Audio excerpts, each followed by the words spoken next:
তোমালোক নিশ্চয় নতুন ভোটাৰ হয় কি আশা কৰি কি আশা লৈ আপোনাৰ ভোট দিবলৈ আহিছে আমাৰ লখিমপুৰখন উন্নয়ন হৈছে কিন্তু আমাৰ ৰাস্তা পদূলিবিলাক কিন্তু এতিয়াও উন্নয়ন হোৱা নাই যথেষ্ট মানুহৰ অসুবিধা হৈছে আৰু এতিয়া ৰাইজক এটাই ক'ম যে আৱেগেৰে নহয় বিবেকেৰে ভোট দিয়ক সেইটোৱে আৰু কি আশা কৰা তোমালোকে সমষ্টিটোৰ কাৰণে কি কাম সমষ্টিটোৰ কাৰণে সৰ্বপ্ৰথমে আমাৰ ৰাস্তা পদূলি যাতে কাৰোবাৰ গা বেয়া হ'লেও এতিয়া ৰাস্তাবোৰ ইমান বেয়া যে কাৰোবাৰ গা বেয়া হ'লে উলিয়াই নিবলৈ মানে দিগদাৰ টমটম এখনো উলিয়াই নিবলৈও দিগদাৰ গতিকে ৰাস্তা পদূলি সৰ্বপ্ৰথমে ৰাস্তা পদূলিখিনি ঠিক কৰাটোহে ভাল হ'ব বুলি ভাবোঁ তেনেকুৱা এজন প্ৰাৰ্থীয়ে হওক হয় হয় যোন দলৰে প্ৰাৰ্থী নিজিকক কিয় সেই প্ৰাৰ্থীগৰাকীৰ পৰা আপোনালোকে কেনেকুৱা ধৰণৰ কাম আশা কৰিব সমষ্টিটোৰ কাৰণে প্ৰথমতেতো আমি নৱপ্ৰজন্ম হিচাপে মানে প্ৰাৰ্থীজনক বেছি গুৰুত্ব দিয়াটো বিচাৰোঁ মানে আৰু যেনেকৈ আমাৰ লখিমপুৰ সমষ্টিটো উন্নয়ন হৈছে আমাৰ নাওবৈচা সমষ্টিটো উন্নয়ন বিচাৰোঁ প্ৰাৰ্থীজন সকলো ফালৰ পৰা দক্ষ হোৱাটো আমি বিচাৰোঁ ন তেওঁ যাতে আমাৰ সমস্যাখিনি সদনত উত্থাপন কৰিব পাৰে সেইখিনি তাৰপৰা আমাৰ সমস্যাখিনি সমাধান কৰিব পাৰে তেনেকুৱা এজন দক্ষ প্ৰাৰ্থী বিচাৰোঁ নাই এবাৰ ছেকেণ্ড টাইম আজি আমাৰ গণতন্ত্ৰ দিৱস বুলি ক'ব লাগিব গণতন্ত্ৰৰ স্তম্ভ আজি শুদ্ধ এখন সুস্থ গণতন্ত্ৰ প্ৰতিষ্ঠাৰ কাৰণে আমাৰ এই আজাদ অঞ্চলৰ লাহন বাহাদুৰ প্ৰাথমিক বিদ্যালয়ত দুটা ভোট কেন্দ্ৰ আছে দুটা ভোট কেন্দ্ৰত ৰাতিপুৱা প্ৰায় 5:45 পৰা আমাৰ ভোটাৰসকলে লাইন পাতি আছে আৰু শান্তি শৃংখলাভাৱে এতিয়ালৈকে ভোট প্ৰক্ৰিয়া চলি আছে আমাৰ এতিয়া দুটা চেণ্টাৰ আছে কিমান ভোটাৰ আছে 5 নম্বৰত আছে 965 আৰু 6 নম্বৰত আছে 1055 2000 ওপৰত ভোট আছে আৰু এতিয়া ইয়াত ভোট দিয়া হ'লনে আপোনালোকে ভোটদান কৰিলে ভোট প্ৰক্ৰিয়া দিলোঁ কেনেকুৱা এজন প্ৰাৰ্থীক এইবাৰ আপোনালোকৰ সমষ্টিটোৰ এখন সুস্থ সবল গণতন্ত্ৰ প্ৰতিষ্ঠাৰ কাৰণে বিবেক ভোট হিচাপে মই বিবেক ভোট দিছোঁ পাৰ্টি বা যি দলৰে প্ৰাৰ্থী নহওক কিয় প্ৰাৰ্থীজনে কেনেকুৱা ধৰণৰ কাম কৰাটো আপোনালোকে আশা কৰে সমষ্টিটোৰ কাৰণে এখন গণতন্ত্ৰত আমি যেতিয়া এছেম্বলিলৈ আমাৰ প্ৰতিনিধি পঠাওঁ তেওঁ আমাৰ দুখ বেদনা আমাৰ কষ্ট আমাৰ যিখিনি আমাৰ হৈ তেওঁ তাত মাত মাতিব লাগে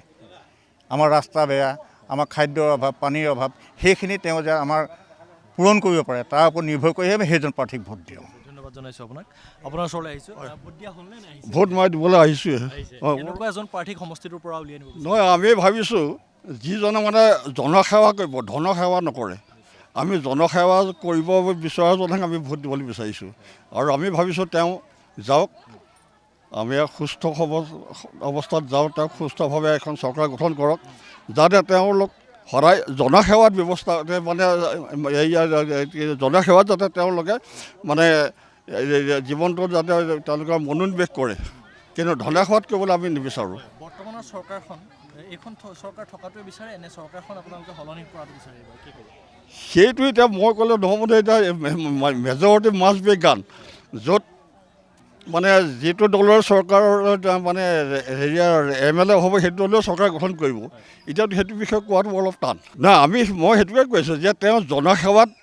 মগ্ন হওক কিন্তু ধনসেৱাত যাতে নহওক ধনসেৱাত কৰিবলৈ যোৱাৰ কাৰণে আজি আমাৰ অৱস্থা এইটো এনেকুৱা হ'বলৈ পাইছে আমাৰ এতিয়াতো প্ৰথম কথা হ'ল কি অলপ মানে আমাৰ ইয়াত বিশেষকৈ অলপ নিবনুৱাখিনি বহুত আছে আৰু আমাৰ বিশেষকৈ অলপ মানে খেতি পথাৰৰ অৱস্থাটো আমাৰ কিছুমান অলপ বেয়া বানপানী হ'লে মানে কেতিয়াবা কিছুমান ক্ষেত্ৰত মানে তাত কোনো মানে নিৰাপত্তা নাই আৰু ৰাস্তা পদূলি মাজে মাজে বস্তু বেয়া হৈ আছে সেইটোৱে সেইকাৰণে ভাবিছোঁ তেওঁ জনসেৱা কৰক ধনসেৱা যাতে তেওঁ নকৰক ভাল প্ৰাৰ্থী এগৰাকী বিচাৰিছোঁ কৰ্মী সুদক্ষ ৰাইজৰ হকে যি চিন্তা কৰিব পাৰে আশা মানে আমাৰ এইটো নাওবৈচা সমষ্টি এবাৰ নতুন সমষ্টি মানে নতুন নহয় পুৰণা কিন্তু আমাৰ MLA নাছিলে আমাৰ মানৱ ডেকা ডাঙৰীয়া আছিলে তেওঁতো লখিমপুৰ সমষ্টিলৈ গুচি গ'ল গতিকে আমাৰ ইয়াৰ যিখন পঞ্চায়ত আছিলে 1.5-2 বছৰতে আমাৰ পঞ্চায়তখন ভাগি থাকিলে কি কাৰণে ভাগিলে আমি নাজানো গতিকে গাঁৱৰ ৰাস্তা পদূলি ক'তো এটাও নাই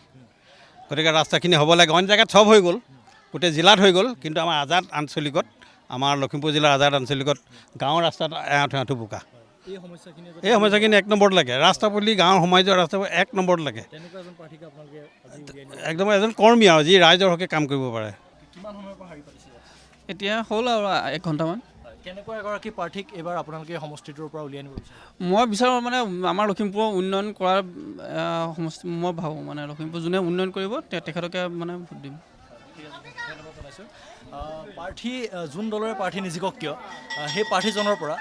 আপোনালোকে কি আশা কৰিব আৰু কি আশা লৈ ভোটদান কৰিবৰ বাবে আহিছে? প্ৰথম কথাটো হ'ল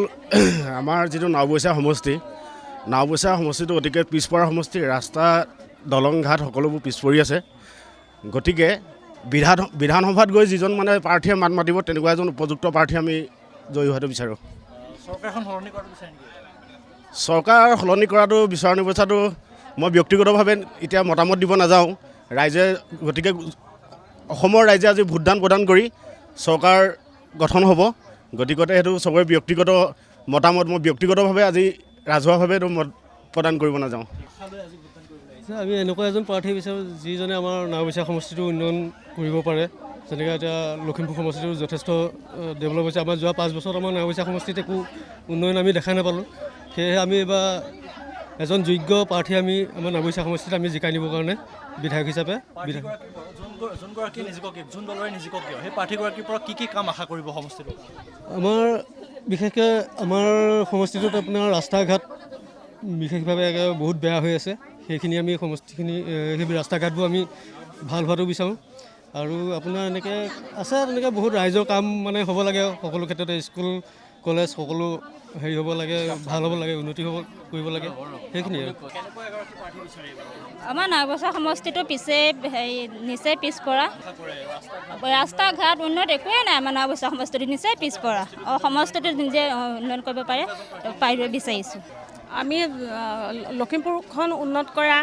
আৰু ৰাস্তা পদূলি যেনেকৈ মানে আগলৈকে আগুৱাই যোৱা তেনেকৈ এজনকে বিচাৰিছোঁ। যথেষ্টখিনি যোৱাবাৰ উন্নতি হৈছে দেখা গৈছে, কিন্তু আৰু বেছি কিছুমান সমস্যা আছে। যেনেকৈ শিক্ষাৰ ক্ষেত্ৰতেই হওক বা বহুত মানে মোৰ ক্ষেত্ৰত মই নিজে ভুক্তভোগী, মানে বেলেগ এখন ডিষ্ট্ৰিক্টত মই শিক্ষকতা কৰি আছোঁ। গতিকে তাৰ মানে তেনেকুৱা ধৰণৰ বহুত শিক্ষকেই সেইবিলাক কামতো যাতে মানে তেওঁলোকে এতিয়া ৰাস্তা পদূলি কিবাকিবি হাত দিছে, কিন্তু আমাৰ সমষ্টিৰ বিধায়কে যাতে তেনেকুৱা ধৰণৰ মানে দূৰণিবতীয়া ঠাইত বহুত দুৰ্গম অঞ্চলত চাকৰি তাকৰি কৰি থকাবিলাকক ট্ৰেন্সফাৰ কৰি নিজৰ ওচৰলৈ আনি তেওঁলোকক কামৰ সুবিধাখিনি কৰি দিয়ে। তেনেকুৱা মোৰ নিজৰ স্বাৰ্থ সেইটো কৈছোঁ, কিন্তু ৰাজহুৱা স্বাৰ্থত মানে যে আৰু বহুত বেছি কৰণীয় আছে। সেইখিনি মানে সকলো বিভাগৰেই কথা কৈছোঁ, অকল শিক্ষা বুলি কোৱা নাই। ৰাস্তা ঘাট, অনুষ্ঠান প্ৰতিষ্ঠান বা অন্যান্য ব্যৱসায় বাণিজ্য এইবিলাকত মানে সহায় কৰিবলৈ, মানে সুযোগ প্ৰদান কৰিবলৈ তেনেকুৱা কামত মানে আহিবলগীয়া যিজন বিধায়ক হ'ব তেওঁ সেইবিলাকত যাতে মনোযোগ দিয়ে, সেইটো মই আশা কৰিছোঁ। চৰকাৰখন সলনি হোৱাটো বিচাৰে নেকি আপোনালোকে? চৰকাৰ সলনি হোৱাটো মানে পৰিৱৰ্তন হোৱাটো বিচাৰোঁ। সলনি মানে আগৰ চৰকাৰখনে আৰু যিবিলাক মানে মানুহৰ অসুখ হোৱা নাই, মানে আনন্দ পোৱা নাই কামত, সেইবিলাক যাতে মানে চেঞ্জ হয় আৰু তেনেকুৱা নতুন চৰকাৰখনেও চেঞ্জ হ'ব পাৰে। সেইটোও সলনি এটা, নতুন চৰকাৰখনেই থাকক কিন্তু এটা পৰিৱৰ্তন আহিব। আৰু যদি তেওঁলোকে সেইটো নহয় বা আশা যদি ৰাইজৰ হেৰি নহয়, মানে অকল মই দিলেতো নহ'ব, সকলোৰে হেৰিত যদি নহয়, তেতিয়া নতুন চৰকাৰখনে আকৌ সেই পৰিৱৰ্তনেৰে আগবাঢ়ক।